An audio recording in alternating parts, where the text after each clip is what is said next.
Thanks everyone for joining. My name is Nola. I am the technical manager for this session titled Implementing New INFORMAS Protocols for Monitoring Children's Exposure to Food Marketing.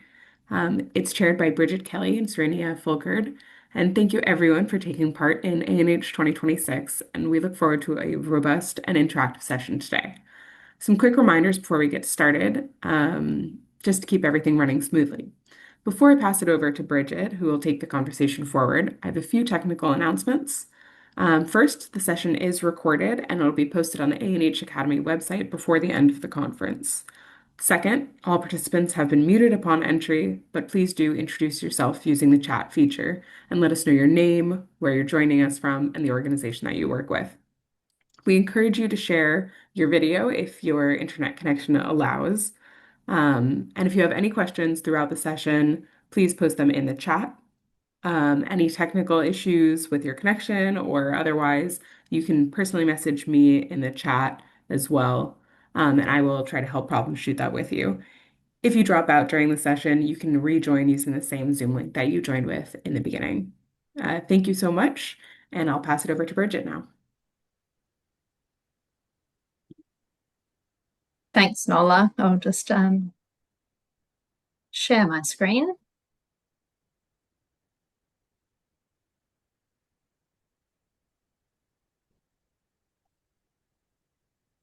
Nola, can you just confirm if you can see my slides? Yes, it looks right. Thank you. So welcome everybody to this session on implementing the new INFORMAS protocol for monitoring children's exposure to food marketing on online media. I lead a group of academics who form the leadership team for food marketing monitoring as part of the INFORMAS network. And together, we've supported the generation of evidence on children's food marketing exposures in over 20 countries over the last decade, including many low and middle income countries. So more on that in a moment. This session builds practical skills for monitoring online food marketing exposure. We'll begin by an introduction and an overview of the new INFORMAS protocol. Then you'll complete some hands-on activities. And finally, we'll discuss the challenges and feasibility of applying these methods in your own contexts. So by the end of this session, you should be able to critique online food marketing and the implications for children and for regulation. You should be able to design studies using the INFORMAS protocol, collect, code, and analyze marketing exposure data, and interpret and communicate evidence to support policy action in this area. So INFORMAS is a global network that aims to support action and accountability for healthy, sustainable, and equitable food environments. We formed in 2012 and have worked as a network with over 50 countries so far. Our main work plan is to develop and apply methods and tools to monitor and benchmark food environments and to strengthen research capacity through training, resources, and collaboration. So there are 10 INFORMAS modules that cover different aspects of the food environment, including food marketing, which we're going to be talking about today. Now in our second decade, we are refreshing our protocols and we'll be publishing our new methods in the next few months. Particularly relevant here, many countries, as I've said, have implemented the INFORMAS protocols for monitoring television food advertising in particular. But as children's online presence has grown, there's been a greater focus on monitoring online media. From a health policy perspective, there has been regular priority given to restricting unhealthy food marketing over the last 2 decades. And over this time, there's been a real strengthening of recommendations on those food marketing controls. There is now a convergence of WHO and UNICEF and regional frameworks that call for mandatory regulation of marketing across media and settings, and including restrictions on cross-border marketing. Inherent in this guidance is the need for local evidence on the nature and extent of children's exposure to food marketing as a means to set the policy agenda to guide the policy framework and assess policy compliance and effectiveness. Recently, WHO conducted a review of the evidence on children's food marketing exposure and its persuasive power, and they identified key gaps in that monitoring research. So while there was emerging research on the nature and extent of children's exposure to online food marketing, although that was less than for other forms of marketing such as TV, this was largely in high-income countries and was typically arranged as one-off studies rather than ongoing monitoring systems.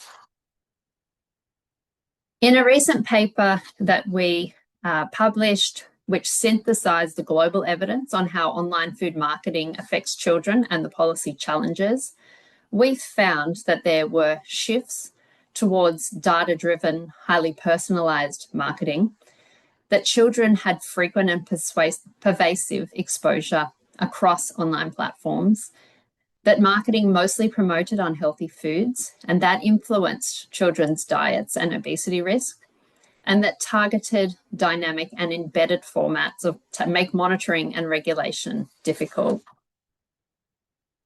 To introduce just a few statistics on the global use of online media and marketing expenditure. So it would really come as no surprise to you that the internet use has increased exponentially over recent decades. Today, around 3/4 of the global population uses the internet.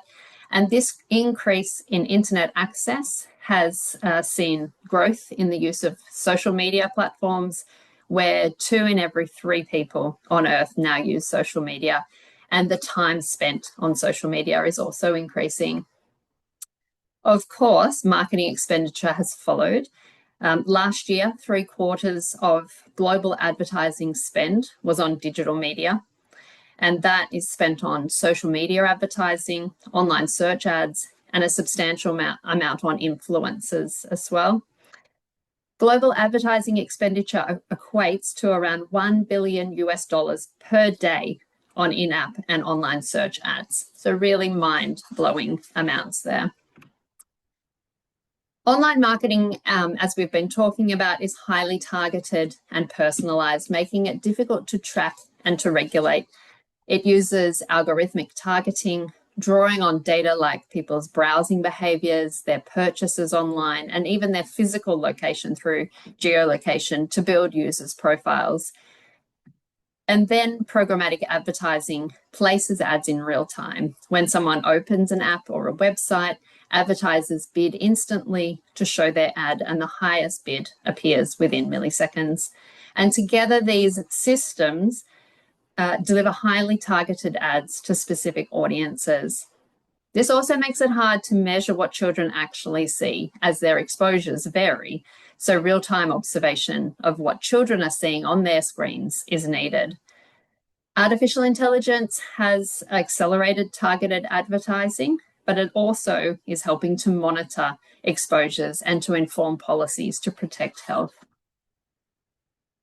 So I'm now going to give a brief overview of the INFORMAS methods for monitoring children's exposure to online food marketing. So the aim of this protocol is to generate evidence on the frequency and the nature of food marketing that children see online, with the intention to use those data to progress policies to protect children from unhealthy food marketing. And to this end, communication and dissemination of that research to policy stakeholders is an important part of the monitoring process. So it's not an add-on, it's something that we're thinking of doing as part of that process. In terms of the protocol, sampling relates to selecting the children who are invited to participate, and later the selection of online media that is recorded. And here the usual considerations for sampling apply. So that includes the representativeness of the study population, the sample size, which depends on the expected marketing exposure in the population, and the variability across the population. And if there's no local data, then you could consider a pilot study to help to guide that. It's also informed by logistical constraints and response rates. Each one of these points could be elaborated on much more here, but we're constrained by time, obviously. But our forthcoming INFORMAS protocol will provide further guidance on each of these points. It's also suggested to oversample children from priority population groups to ensure adequate representation and potentially to allow subgroup analyses as well. So the method applies a cross-sectional design and links data on children's reported online media use with recordings of their online media exposures. So there's 3 parts, as you can see here, to the data collection. Parts 1 and 2 involve surveys with children and their caregivers to collect data on sociodemographic factors and their engagement with online media. Part 3 then involves quantifying the marketing content that children see in a sample of their online media use. And parts 2 and 3 are then linked together to estimate their usual marketing exposures. So I'll go into a little bit more detail about part 2 and 3 now.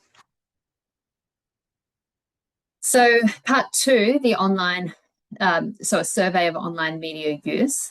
This is used to estimate children's usual time online against which to extrapolate screen capture rates of food marketing exposure.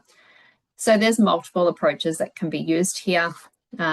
One of the ways is to use devices inbuilt tracking tools to monitor the time spent on apps and different platforms. These tools are very accurate, but only within the same digital ecosystem, such as all Apple devices or all Android devices. And they also can't tell who is using that device if it's a shared device. There are also self-reported surveys, such as media diaries or questionnaires, that capture use across devices. Diaries can give a lot more detail, but media use can vary depending on the type of week it is, and obviously there's respondent burden there. Surveys are easier to implement, but rely on participants' recall and tend to overestimate use. So there does need to be careful consideration of the methods that are used to collect this online media use. And again, our INFORMAS protocol will provide in-depth information about these approaches. To inform part 3, which was the screen capture of online media use, I've been part of a project led by Deakin University in Australia that has explored methods for screen recording for the purposes of capturing online marketing data. This included a literature review of different methods where we appraised different technologies and approaches. So there's 3 main approaches to recording on-screen data. It might be through screencasting, where you're recording the entire screen that somebody is seeing on their device. And we're going to do this in a moment using the inbuilt device screen recorders on your own phones or mobile devices. There's other screen grab technologies, which are like continuous screenshots, and external recording devices such as wearable cameras. There really is no single best screen recording approach, and each method involves trade-offs in data richness and feasibility and scalability. But the screencasting methods have most commonly been used in this research field, capturing detailed real-time exposure to marketing, but these can be particularly resource intensive and are typically limited to shorter durations. Importantly, when we're capturing information about what children are seeing on devices, it's really important to use their own device for the recording purposes or the logged in device that they would normally use because of that algorithmic targeting. Studies have sampled very different amounts of children's online time, from short bursts to recording everything over several days.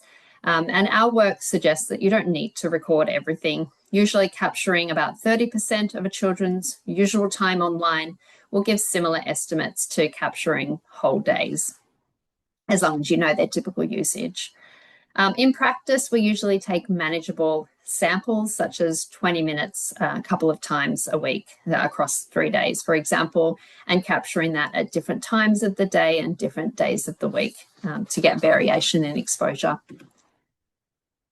We want children to record when they're going online on certain platforms and apps, such as social media, video sharing, gaming, and browsing online. But of course, they should be asked to exclude particular activities online, such as listed here, obviously for privacy concerns. There are two key indicators that we're really wanting to assess in this protocol. Firstly, looking at children's average rate of exposure to unhealthy food marketing from the sampled media, and then using that data to extrapolate to estimate their rate of unhealthy food marketing across a given time period, such as amount of exposure per week, based on their usual media use from that survey. Of course, there's many other things that you would also be looking for and assessing, such as the rate of healthier food marketing, the rate of advertising on different online platforms and different types of marketing, and all of that is possible within this protocol. So this shows an example of how we estimate exposure from a sample. So here a child would report about 2 hours of online activity per weekday, but we only capture 20 minutes of screen recording. In that 20-minute sample, we might see 8 instances of unhealthy food marketing, and then we'd scale that up to reflect the 2 hours. So essentially multiplying by 6 to estimate 48 advertisements per day. So that allows us to move from short observations to daily exposure estimates. Once you have the recordings, the task is to identify marketing instances and extract information about this. And traditionally, we've used manual coding to identify marketing by watching those screen recordings and pausing to code the instances. And that is what you're going to do in a moment, is having a turn of looking at some screen recordings and going through those and identifying marketing and how you might code that. And as you'll see, it can be quite time and labor intensive. As an alternative, artificial intelligence offers a scalable option to support automatic detection of marketing within those screen recordings. But it does require substantial upfront investment to build training data sets for the AI system and to keep that updated as new products come online and marketing evolves. There are now researchers in multiple countries who are developing AI systems exactly for this purpose. And one of our INFORMAS leads, Professor Catherine Backholer from Deakin University in Australia, has developed a system over the recent years, and quite a lot of investment has gone into that. It's called Scanner, and it has also now been adapted for the UK as well. And this system is trained on hundreds of brands for food, alcohol, and gambling, and it has a high accuracy of true detections. I'm going to show you a very short video here. I'll just show you part of it so that you can see how Scanner works in practice.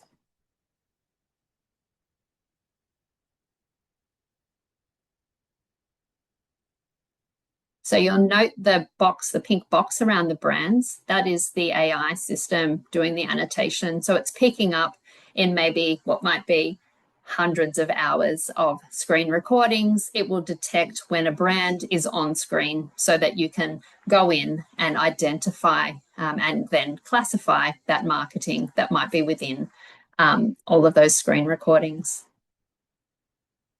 And you can see there, as I said, this system has been adapted for food and alcohol and gambling as well in Australia. It is quite a time-consuming program, the project. The biggest kind of outlay is the resources involved in doing all of that annotation so that the system is able to identify relevant brands. So I'll stop there. You get the point. Each of those marketing instances that are either identified manually or through AI need to be classified based on the type of marketing as well as the nutritional quality. We have classified this kind of marketing as paid, owned, or earned media. And you're going to have a look at doing this in a moment for the advertising, the marketing that you see. So paid media would be where a brand has paid to have their brand on third-party platforms like banner ads or sponsored posts. Owned media is where a company puts that on their own web pages or social media pages.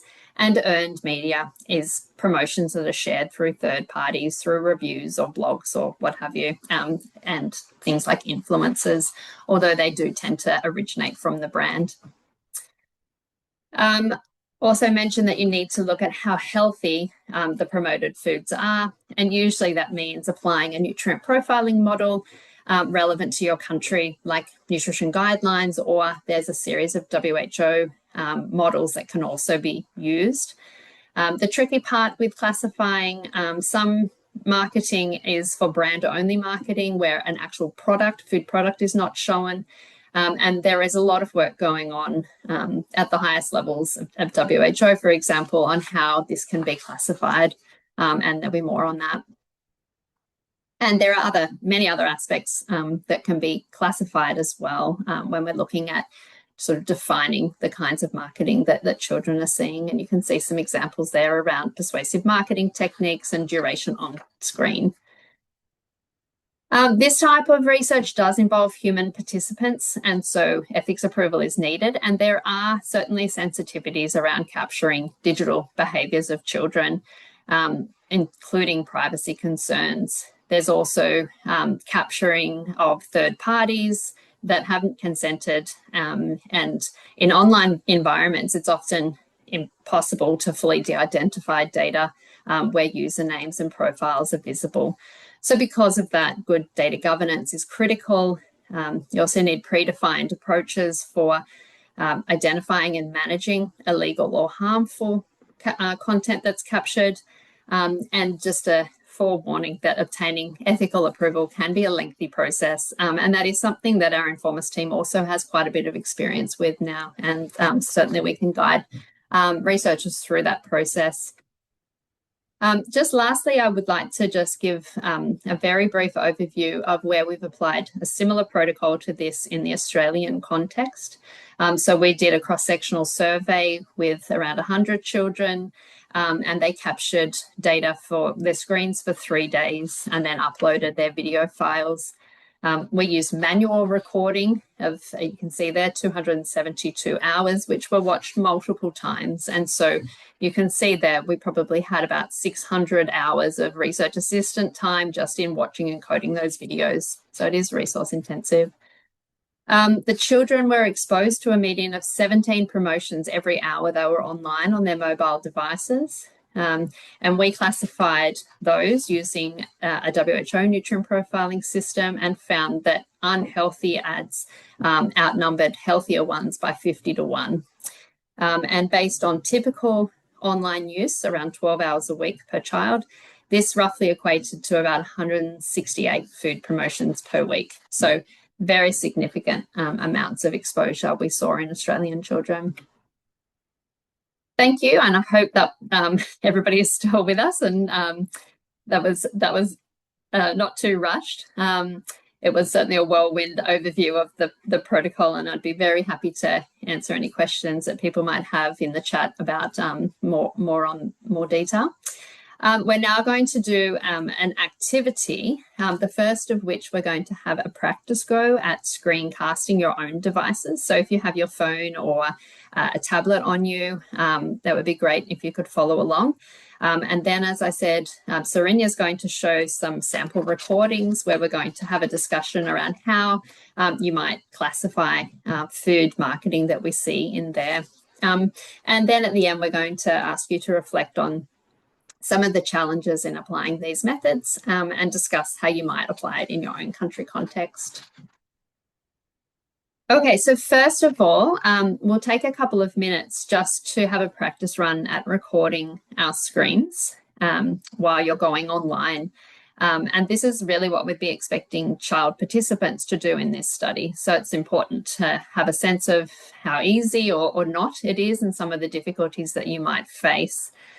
So using the inbuilt screen recorder on your mobile device for this activity, the instructions are here for Android and Apple operating systems. They're quite similar, but follow this instructions that are right for you. Obviously, not everybody has those two operating systems. Most do. But certainly that's one of the challenges that you would come across when you're asking children to do this process. So follow the instructions there, and we're just going to capture 30 seconds of screen recording. So once your screen's recording, have a go at just going online and having a search for something or going on social media. And then when you stop the recording, your file will be found in your photo gallery on your device. And if you're having any issues, please just post that in the chat, and I'll give everybody a minute or two just to navigate to that.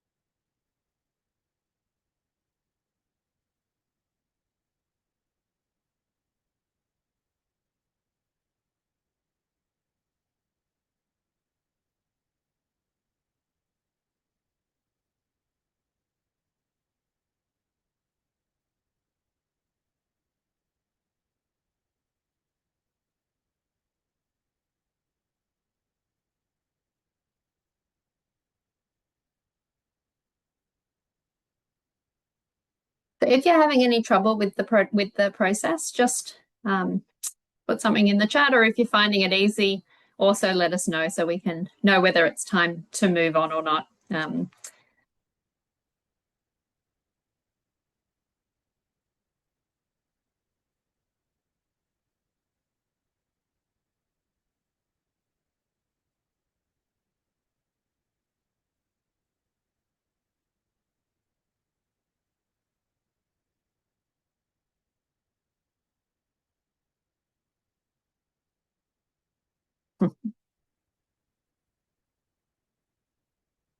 that's a good point from Alex in the chat, that your screen recording might already be enabled, particularly if you're a gamer. Essentially, I think that's what it was originally designed for, for screen recording during online gaming.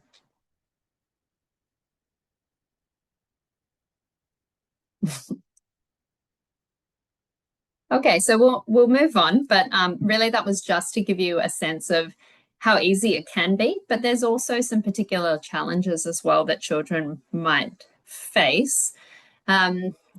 So some of those might include old or incompatible mobile device systems. So if people did not have a Android or Apple device, and so there are other external recording apps that can be installed on phones that can be used. Of course, that gets a little bit tricky if you're needing to give different instructions, lots of different instructions, but that is a possibility. There's also things to consider around how behavior may change, online behavior may change, knowing that you're being recorded. And so it's, in my experience, children they seem to go onto everything still. But it is important to make sure that participants have the opportunity to edit videos before sending, in case they have gone and looked at things that they don't want to share. And also, when you look through your recording, you'll notice that you'll probably see third parties in your recordings, like your friends on social media, for example. And so it's important to think about the implications of that and the need for good data governance. And certainly some AI systems, including the scanner system that I mentioned, does have the capacity now to be able to blur faces, so that can help with that data protection. I'm going to stop my screen sharing now. Serena, is that okay? And I'll hand it over to you to take on the next bit on the recordings. Yes, and Bridget, okay, thank you. Let me share screen. Can you see my screen? Yes, there's a gray box at the top, but I think it's only going to cover the title. Yeah, memory niya. I see, but Can you see the screen? Can you see the video now? Yeah, it looks good. Thank you. Okay, thank you. Yeah, thank you. Before I move to the video, I just want to let you know that next would be the exercise Bridget just mentioned, and we will work together to identify and classify with food marketing from our pre-recorded videos. And we're going to code, a few variables due to our limited time, and that would be variable on online media um, type of promotion and nature of promoted food and drink. And now we will watch a few short videos from different online platforms from different countries. And let's begin with our first example of a web search from Thailand. As you watch, I would like to ask you to answer the three questions. First, which online media type are we looking at? And second, is this a paid, owned, or earned media? And third, is it promoting a specific product or is it merely promoting a brand? Okay, let's start with the first part of the web search video, which is about 1 minute long.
Okay, I paused the video here and let's discuss.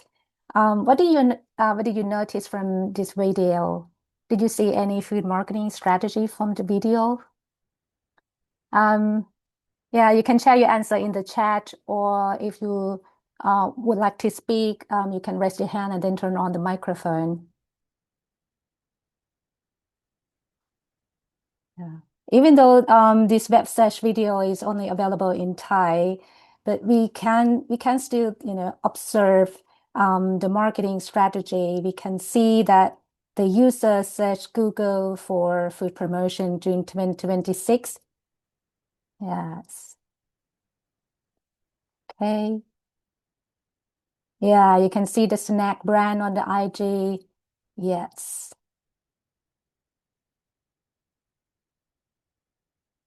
And anything else? Yeah, you saw some cakes and happiness in every new slogan.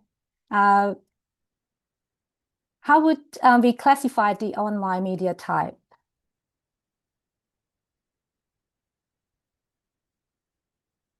Yeah, we can see it's a web page, right? Search engine. Yeah, it's paid. Yeah. How about earned media? Because from what I observed, there are search results generated by Google linking to the third-party websites, social media posts, and company websites. So yeah, possibly, yeah, paid, owned, or earned media. Yes. And is this promoting a specific product or mainly a brand?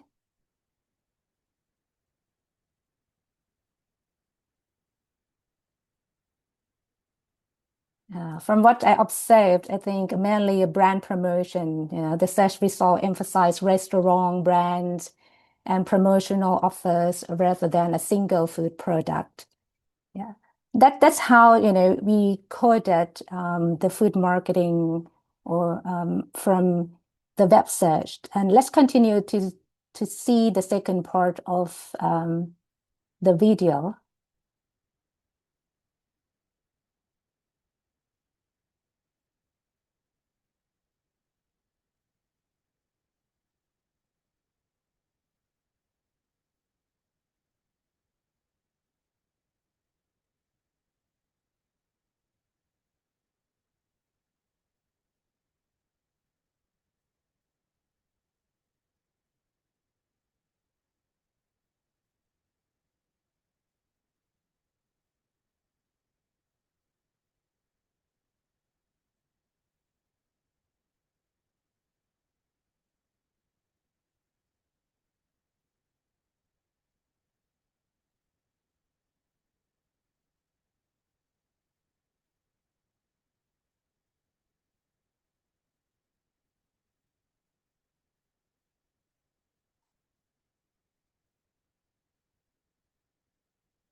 Okay, that's the end of the video. What did you notice from the video?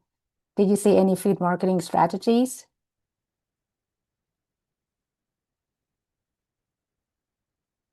Yeah, from what I observed, yes, we can see the food brands and promotional offer, right? Let me see. Yeah, yeah, the word party jumped out to me. Yes, Buzz Lightyear, yeah, paid brand. Yes, yeah. Yeah, we can see like the earned promotion, earned media. Yeah, the promotional contents being accessed through a third-party article, appearing from the results, the search results.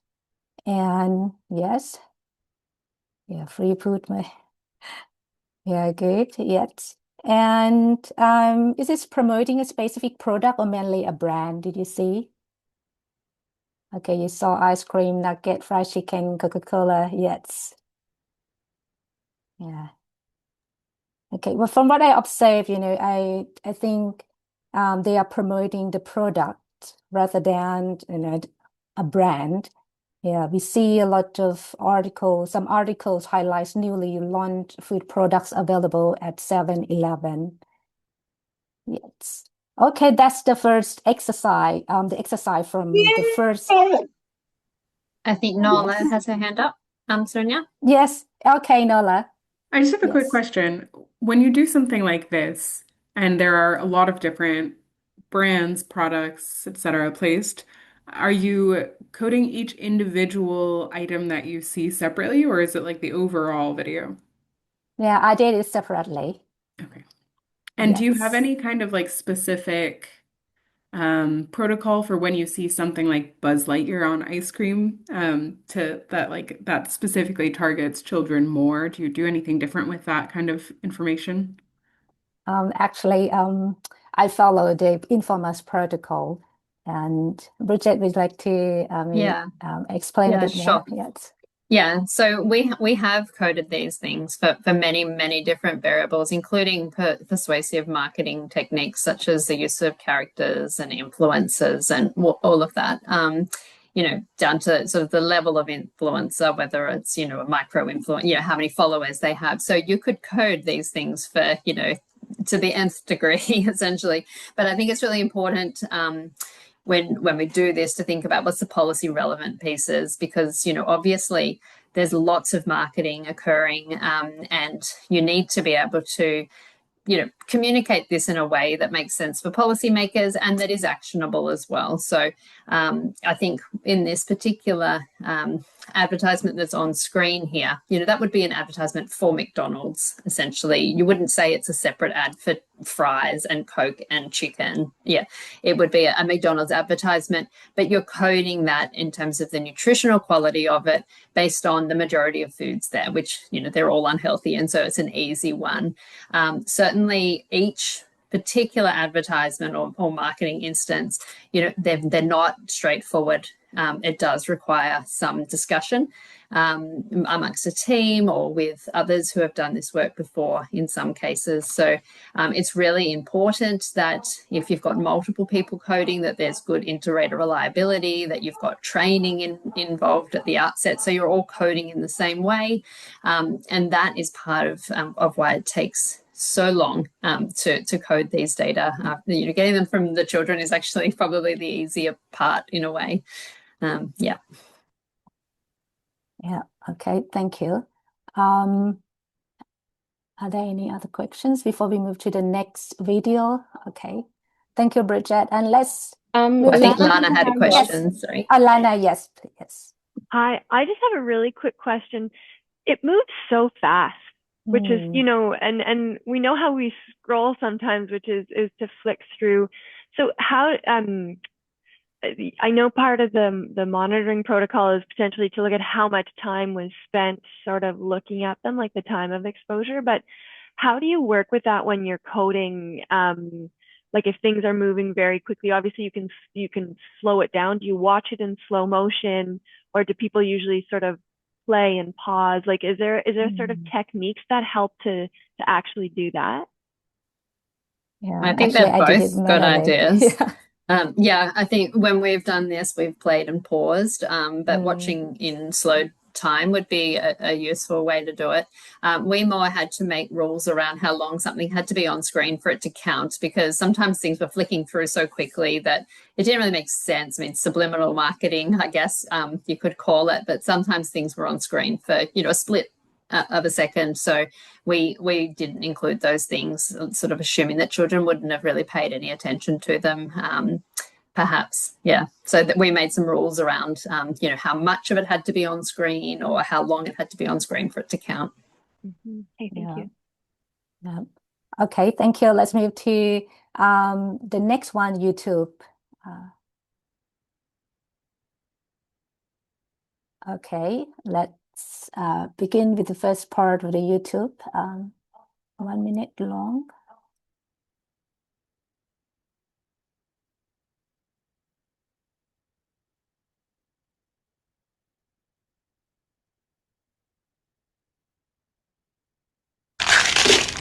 Making a whole fried chicken that's crispy and delicious isn't as difficult. Let's make a Wagyu Katsu Sando. ขณะที่เขาใกล้จะเสียชีวิตชายคน Dinners you'll actually make, episode 40.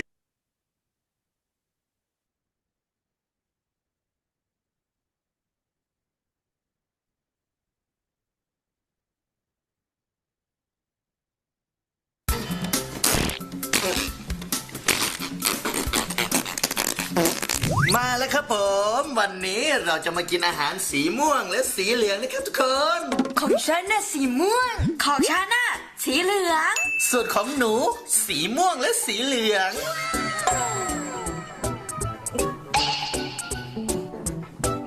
ก่อนอื่นอันดับแรกมากินขนมกันก่อนเลยทุกคนเหลืองม่วงสีม่วงกินเลย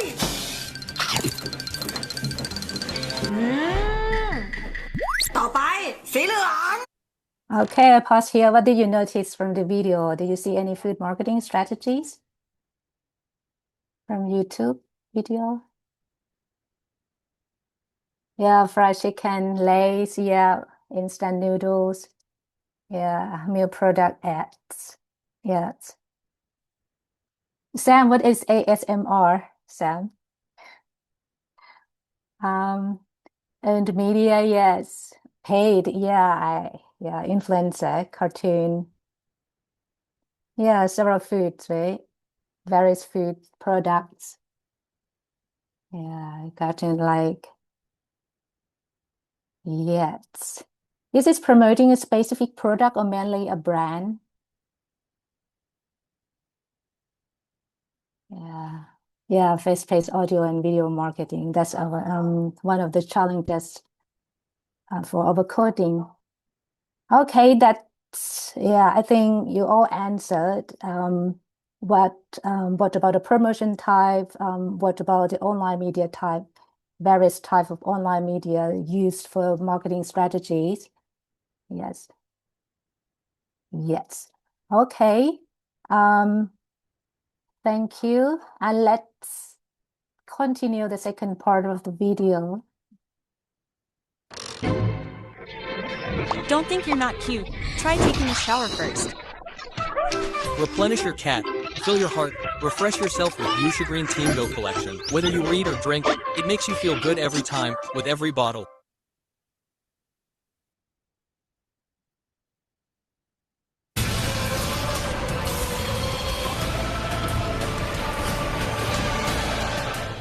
ฟังเพลงเบสแน่นเปิดสุดไม่แสบหูเสือเหล่ารอบด้านคุยโทรศัพท์ตัดเสียงรบกวนได้แล้วใส่นานๆได้ไม่เจ็บหูปรับให้หลวมให้แน่นได้ใช้มาก่อนแล้วบอกเลยไม่ผิดหวังหิวไส้จะขาดอยู่แล้วไม่ได้กินอะไรมาเป็นเดือนแล้วโอ้ยหาบ้านดีกว่าเรา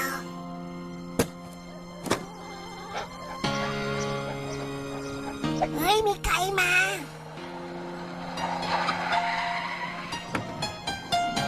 ไปอยู่ด้วยกันไหม ไม่แน่ใจเลยโอเคจิบ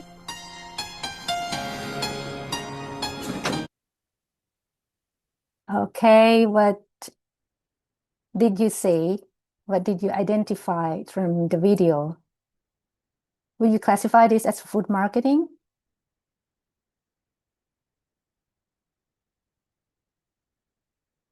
Okay. Just watching video and scrolling time. Yeah, brand promotion, sweet drinks, cartoons, soda, and influencers. I observe food-related thumbnails and recommendations continue appearing in the feed. Yeah, and there's an earned media type, video sharing, streaming site, app. We see mainly product promotion and brand promotion. Yes. Okay, thank you.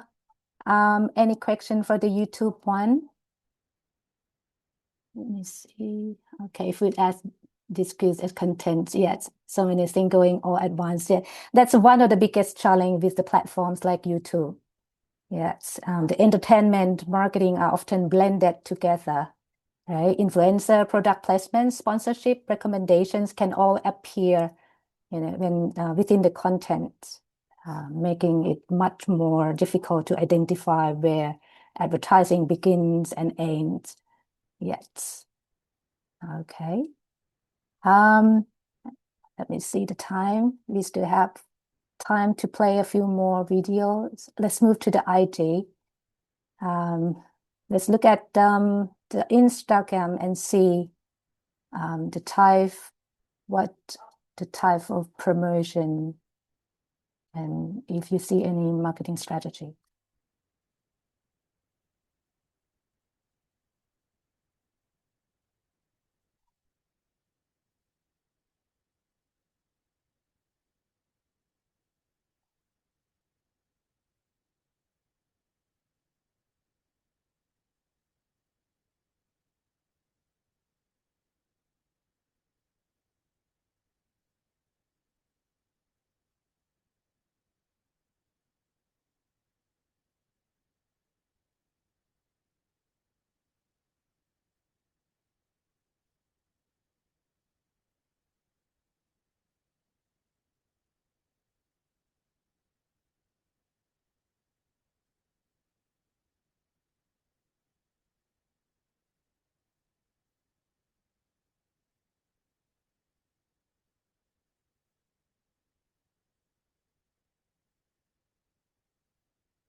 Okay, what do you notice in this video? Do you see any marketing strategy?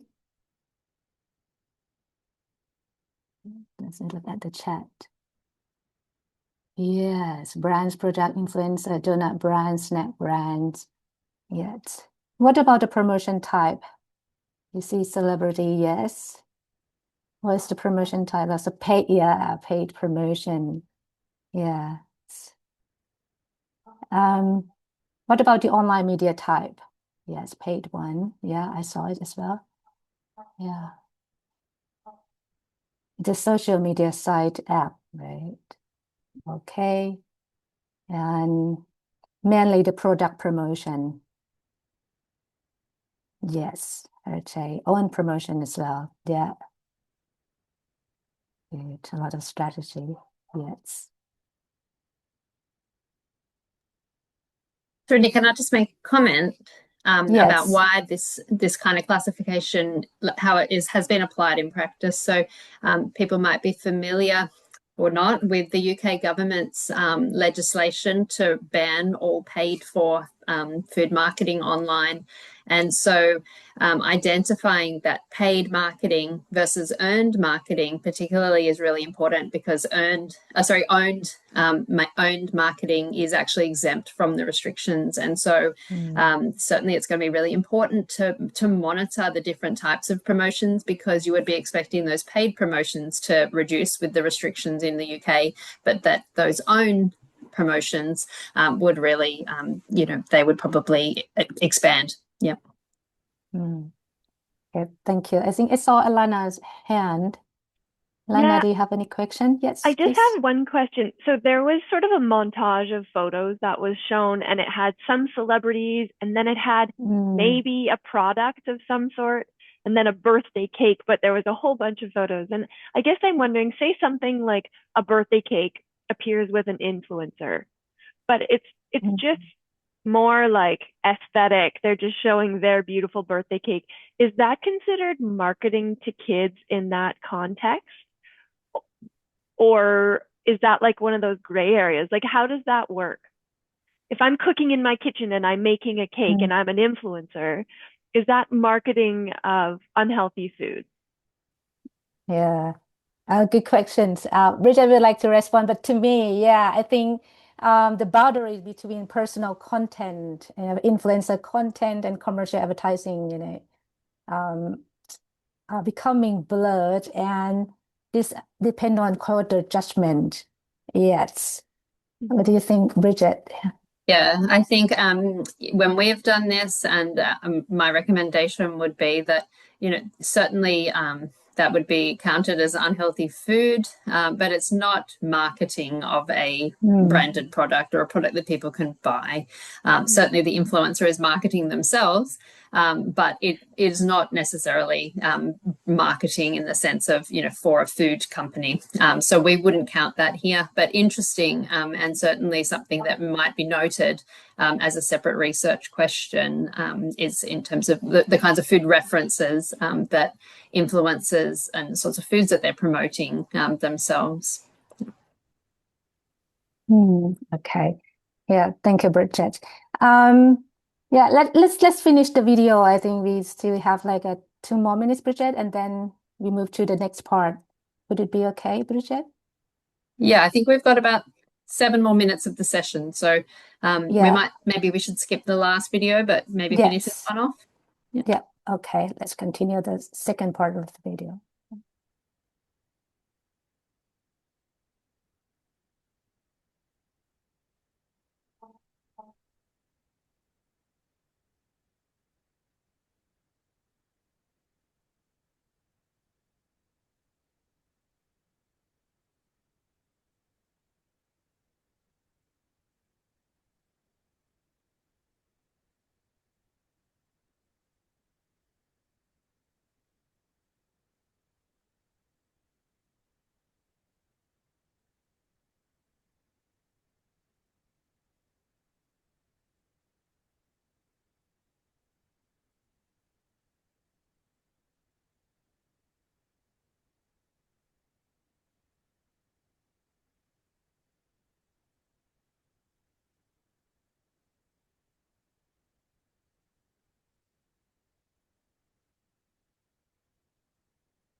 Okay, that's the end of the video.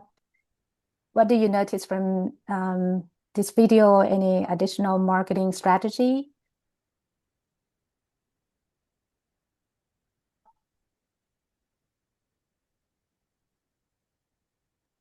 Sonia, I think we have a couple of questions also Yes. from people, if you wouldn't Yes. mind answering a Okay. few of those. Please. Yeah, sorry, I cannot see the hands. Yeah, who? Yeah, I can please. repeat them out loud. Otherwise, I see Lorna, I you can have a do couple that. questions. Yeah. Yeah, please, So I think Bridget, one of the questions was around you know, that this content, food related content is really high. This wasn't actually the children's videos themselves, although as you saw from our Australian data set, we found that kids saw 17 such food promotions every hour. So it wasn't quite as bad as this. The team, including Lana and Sarinya, created some of these videos just by following a couple of food brands, and all of a sudden their algorithms went haywire with food marketing content. So it happens quickly. All that needs to occur is that children follow a few food brands or like a few instances where influencers have been promoting things, and then all of a sudden they're directed a lot of it. So yeah, another question was around the impact of this marketing on children. Certainly we have done experimental studies with kids. We find that they choose more of the advertised food after they see online food marketing. It also affects how much they eat. We did some work which found that they consume more calories after playing online games with embedded branding, for example. So yes, certainly there's a whole other body of work that's looking at what is the impact of this marketing on children, not just how much they see, but we also know that it has a really important impact on dietary outcomes as well. Okay, I think that concludes the exercise, Bridget and all. I will hand over to Bridget to lead the discussion. Thanks, Serena.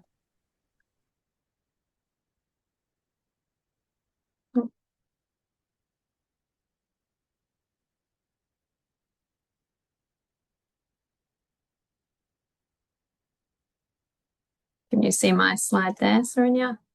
Yes, yes. Yeah, okay, great. We really don't have very long to have much of a discussion, so I apologize for that. But hopefully you saw from those videos just how challenging it can be in identifying and classifying food marketing. So it does take a long time. So you already picked up on those blurred boundaries between content and marketing. So really having to think about, is this marketing, and what kind of marketing that is. There's really rapid, fleeting content, as we discussed already. So it moves quickly, making it easy to miss. And so, you know, some of those strategies that we talked about, slower playback, stopping and pausing is needed as well. It can be also really difficult to identify the source of the content, whether it's brand generated or paid or user generated content as well. So sometimes people are sharing things just, you know, off their own bat, but a lot of the time earned media will actually have originated from the brand. As we mentioned, there can be a lot of ambiguity in food classification, particularly for brand marketing. And also, as you would have seen from the different videos, there's platform-specific marketing as well. And so, you know, when people switch from YouTube, it has different kinds of marketing features, to Instagram, to Facebook, to TikTok, or whatever. So it's really having to then think about how you apply that protocol to those different settings, those different platforms. There's other technical considerations as well, like limitations with the recording, etc. Unfortunately, we don't have time really for much more in-depth conversations about these things.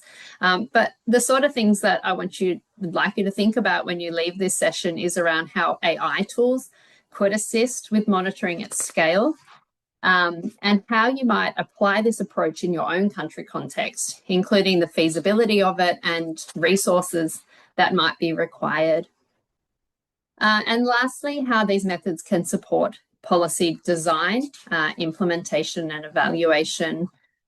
So monitoring is really important right across the whole policy cycle, because it can inform, it can be used for advocacy for policy change, inform policy design, enable accountability, and support monitoring and evaluation.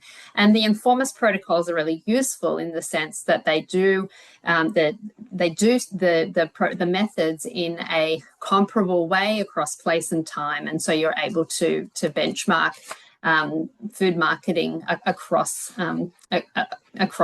different places and jurisdictions with different policy arrangements as well. So I won't dwell on that. I will say that we've talked a little about that communication and dissemination of marketing studies, and the importance of engaging the public, particularly to mobilize advocacy support and political support for policy reforms. And what has been really useful in some countries, including the UK, is really engaging youth and youth-led groups to help to support those advocacy campaigns for change. So in closing, I just wanted to wrap up that we've seen that online marketing is really pervasive and highly targeted, influential and hard to track, that the INFORMAS protocol give a robust, standardized way to capture real-world exposures and to generate that policy-relevant evidence. We encourage you to apply these methods in your own settings and to please reach out if you have questions or you would like to collaborate or know more about INFORMAS and these protocols. Really thank you for joining this session today, and I hope you've learned a little bit about how you might start to think about these protocols and applying them in your own countries. If you could take a moment to fill out the poll on the next slide, we'd be really appreciative. I think there's quite a few hands up. I don't know if we've got time for any questions, Nola. Is that okay? If you are able to stay, sure, we would accept an extra couple minutes to answer questions. For anyone who does have to leave, though, please go ahead and drop off. Thank you everyone for joining, and especially thank you to Serenia and Bridget for this wonderful presentation. It was incredibly informative. If you cannot stay, but you still have remaining questions and things, you can message other members on the ANH website. You can navigate to Community Connections and then Member Directory and search for a member to pick up the conversation here. But yes, please do ask your questions if Bridget and Serenia can stay.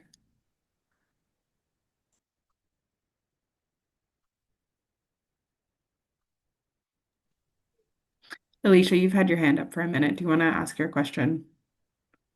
Yeah, just a addition of that.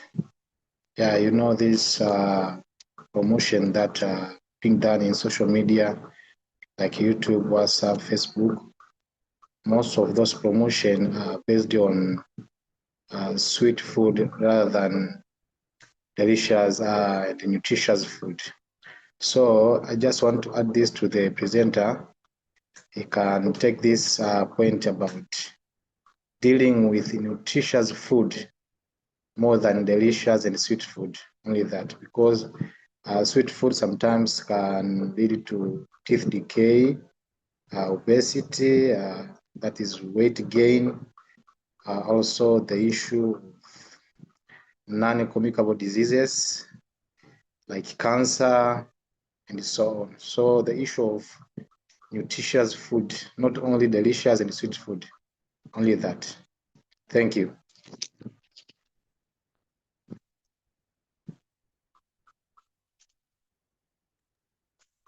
I'm sorry, if I'm understanding your question right, it was about looking at the promotion of healthier foods as well as the unhealthy foods. Is that right? Yes. No. Yeah. The issue of promoting nutritious food rather than sweet foods. The food can be sweet, yes, but not nutritious.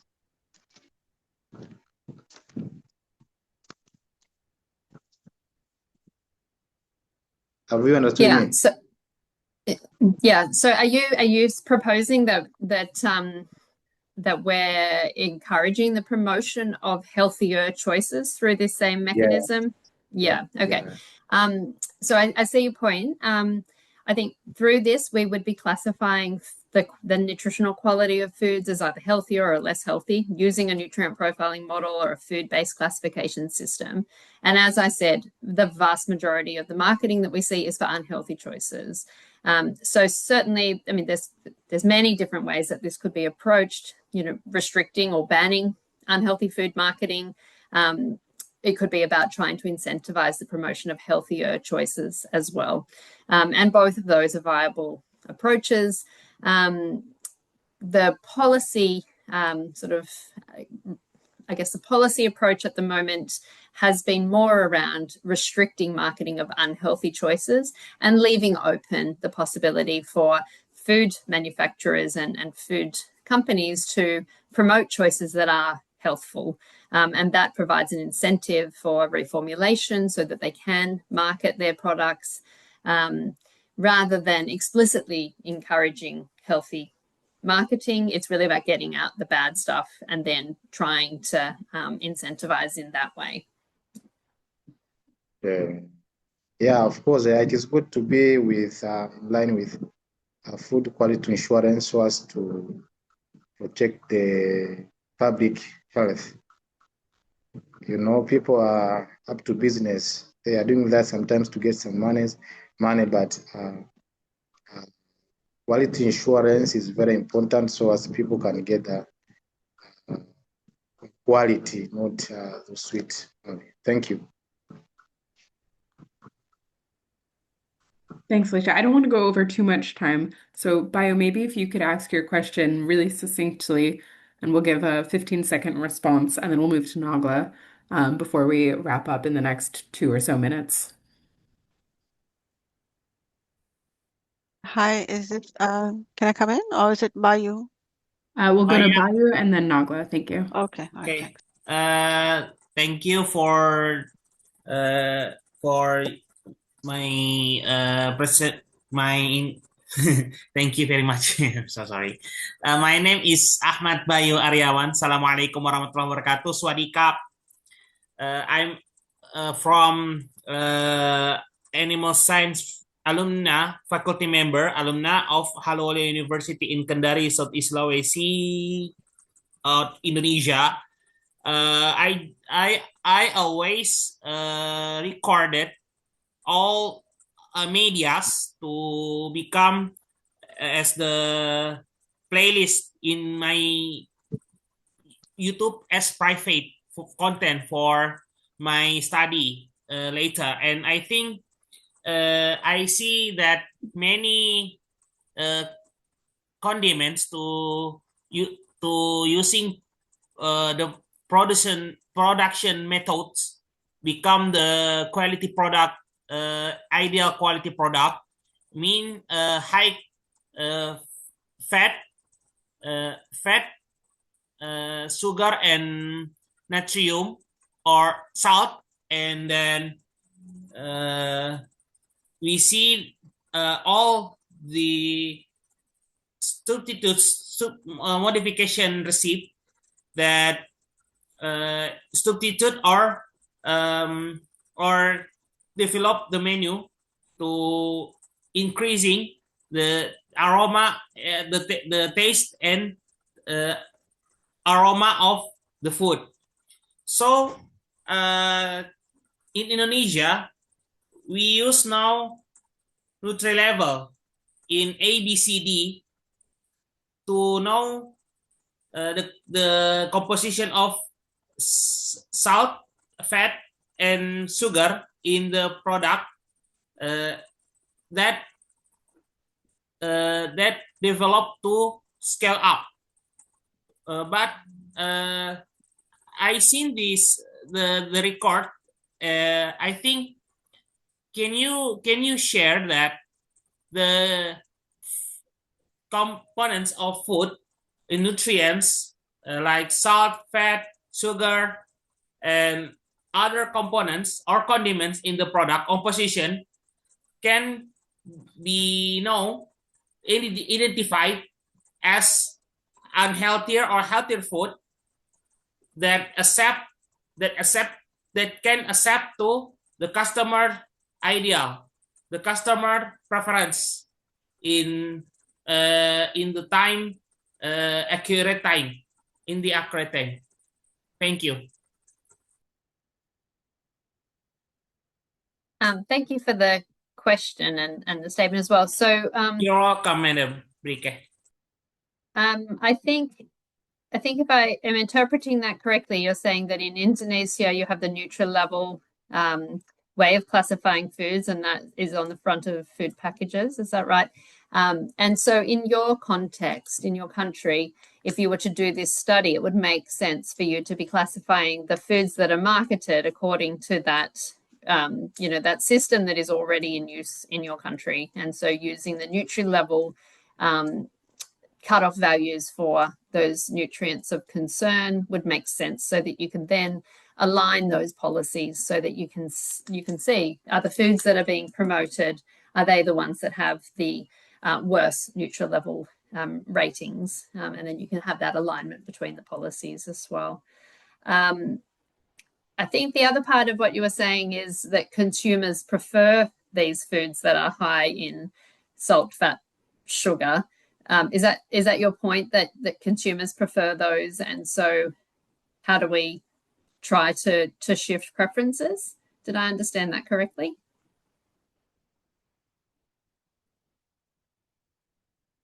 Yeah, for nutrient level in AB is ideal.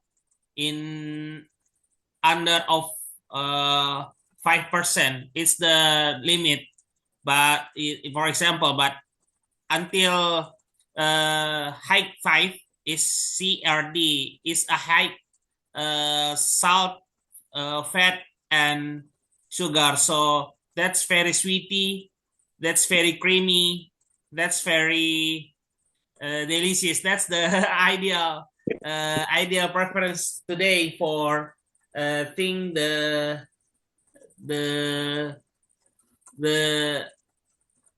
I'm sorry, Bayu. of the product. Bayu, I'm going to have to cut you off. We've run out of time. And Nagla, I'm so sorry to have to run before we've gotten to your question.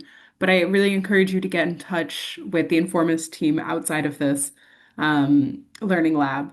And thank you, everyone, for staying afterward. I really appreciate all of the time you've put into this, and it was a really great presentation. Please do get in touch and continue this conversation afterward. And I hope to see you at some of the future learning labs. Thanks, everyone. Bye.